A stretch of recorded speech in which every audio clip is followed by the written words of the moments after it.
Kemudian ada unknown error atau kesalahan karena keterbatasan pada data. Ini contohnya seperti website hanya melakukan tracking klik pengguna tanpa mengumpulkan data atau informasi terkait intensi atau tingkat kepuasan pengguna. Akibatnya perusahaan gagal memahami perilaku pengguna secara keseluruhan. Oke.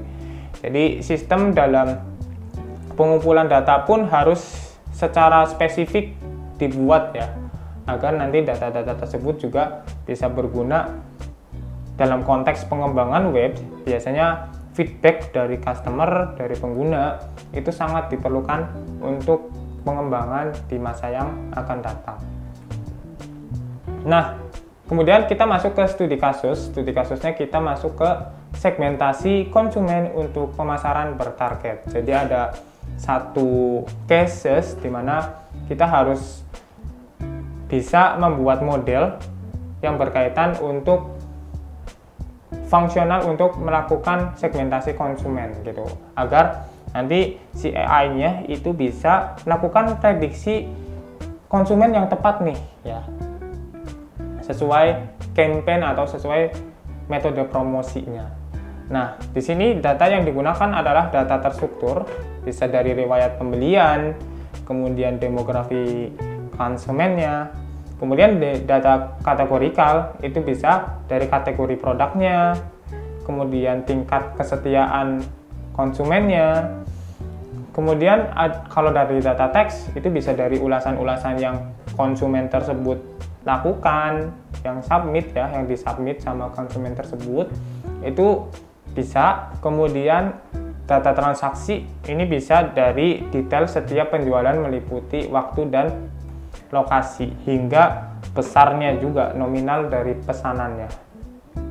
Nah, dalam melakukan breakdown data tersebut tadi ya, kita juga perlu mengetahui ada kemungkinan error ya, error dari datanya. Ini bisa kemungkinan errornya bisa didefinisikan menggunakan error definisi. Biasanya kesalahan-kesalahan kalau kita mau melakukan segmentasi konsumen itu bisa di definition error atau terkena definition error. Itu ketika perusahaan gagal mendefinisikan metrik untuk mengelompokkan tingkat loyalitas konsumen sehingga terdapat inkonsistensi pada segmentasi. Oke. Jadi makanya business understanding itu sangat penting. Jadi jangan sampai kita salah menentukan variabel-variabel atau data-data yang sebenarnya sangat signifikan gitu, atau bahkan kita tidak bisa mengolah data yang sudah ada untuk kemudian bisa dijadikan parameter-parameter khusus untuk mendeteksi segmentasi konsumennya gitu.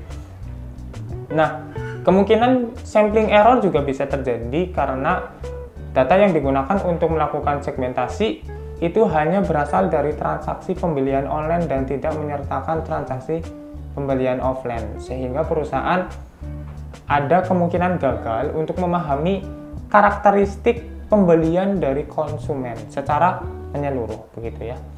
Itu aja untuk pertemuan kali ini. Tadi studi kasusnya berhubungan dengan bagaimana cara kita mendefinisikan suatu kasus untuk kemudian kita akan mengelaborasikan ke suatu project yang akan kita coding di modeling begitu ya. Itu kira-kira untuk implementasi dari AI dan data science gitu. Nah,